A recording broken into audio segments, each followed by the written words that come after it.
एक कस्बे में एक विधवा अंधी औरत रहती थी।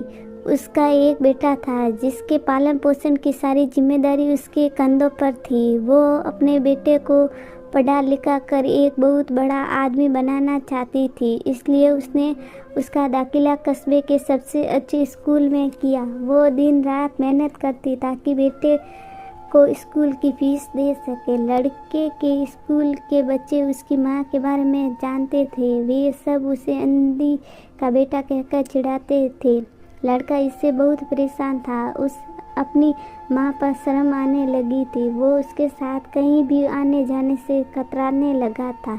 जब लड़का बड़ा हुआ तो उसकी शहर में अच्छी नौकरी लग गई। उसने अपनी माँ से वादा किया कि शहर में मकान लेकर वो उसने ले आएगा, लेकिन वो शहर गया तो फिर लौटकर वापस नहीं आया। उसकी अंधी माँ उसका इंतजार करती रह गई। कई महीने बीत गए, लड़के की कोई खबर नहीं आई। लड़के की कोई खबर नहीं आई। अंधी एक दिन उसने नहीं रहा गया। वो बेटे से मिलने शहर पहुंच गई। पूछते पूछते वो बेटे के ऑफिस पहुंची। वो सिक्योरिटी गार्ड ने उसे रोक दिया। अंधी औरत ने गार्ड को अपने बेटे का नाम बताया और बोली कि उसे जाकर कह दो कि गांव से कोई मिलने आया। गार्ड ने जाकर उसके बेटे को बताया। बेटे ने ऑफिस की खिड़की से देखा तो उसने अपनी माँ गेट के बाहर खड़ी नजर आई। वो ऑफिस में सबके सामने अपनी माँ की वजह से शर्मिंदा नहीं होना चाहता था। उसने कह दिया कि वो ऑफिस में नहीं है। अंधी औरत वहाँ से चली गई। शाम को वो लड़का ऑफिस से घर जाने के लिए निकला। रास्ते में एक जगह काफ़ी भीड़ जमा थी।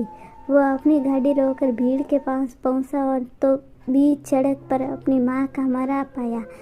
उसके हाथ में एक चिट्ठी थी जिसमें लिखा था, बेटा बड़े दिन हो गए थे, तेरी कोई खबर नहीं मिली। चिंता हो रही थी इसलिए तुझसे मिलने चली आई। तू तो अब बड़ा आदमी बन गया। तुमसे मिलना अब शायद मुझ गरीब की किस्मत में नहीं है, लेकिन मैं बहुत खुश हूँ कि तेरे लिए तूने अपना ही नहीं मेरा सपना भी पूरा किया। मलान की तेरी तकरीर देखकर नहीं सकती। खास बचपन में तेरी आंखें में सरिया ना घुसा होता और मुझे तुमसे अपनी आंख ना धीमी पड़ी होती तो तेरी तकरीर अपनी आंखों से देखकर सुकून से मरती। तेरी अंधी माँ। ये पढ़कर लड़का फूट फूट कर रोने लगा। जिस अंधी माँ ने उसे शर्म आती थी उसने उसके लिए कितना बड़ा बलिदान किया था। वो आत्मगली से भर उठा और जिंदगी भर खुद को माफ नहीं कर पाया।